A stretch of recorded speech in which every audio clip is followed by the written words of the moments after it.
Puthur zoological പാർക്കിൽ 10 നാൾ ഉത്സവത്തിന്റെ കൊടിയേറ്റം നടന്നു. പുത്തൂരിൽ കൊടിയേറുകയാണ്.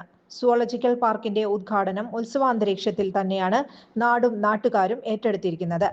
10 നാൾ നീണ്ടു നിൽക്കുന്ന ആഘോഷ പരിപാടികൾക്കാണ് കൊടിയേറ്റത്തോടെ തുടക്കമാവുന്നത്.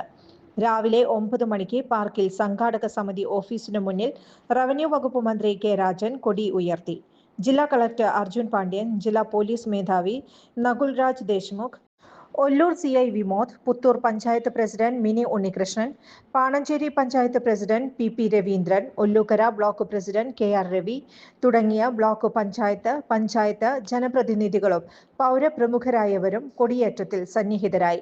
പുത്തൂരിനെ സംബന്ധിച്ച് ഒരു വലിയ മാറ്റത്തിനുള്ള കൊടിയാണ് ഉയരുന്നത്. ഏകദേശം 50 ലക്ഷത്തിലധികം സന്ദർശകർ വർഷത്തിൽ വന്നു പോവാൻ പോകുന്ന ഒരു ഇടമായി പുത്തൂർ മാറാൻ ഇനി 10 ദിവസം കൂടിയാണ് കാത്തിരിക്കുന്നത്.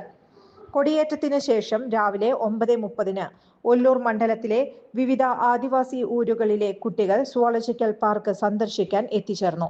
ഈ കുട്ടികൾ പാർക്ക് സന്ദർശിച്ചാണ് ആഘോഷങ്ങൾക്ക് തുടക്കം കുറിക്കുന്നത്. ഒല്ലൂർ മണ്ഡലം ടൂറിസത്തിന്റെ ഇടനാഴിയായി മാറുകയാണ്. ജില്ലാ പഞ്ചായത്ത് മെമ്പർ KV സജു സ്വാഗതം പറഞ്ഞു. Kerala times media.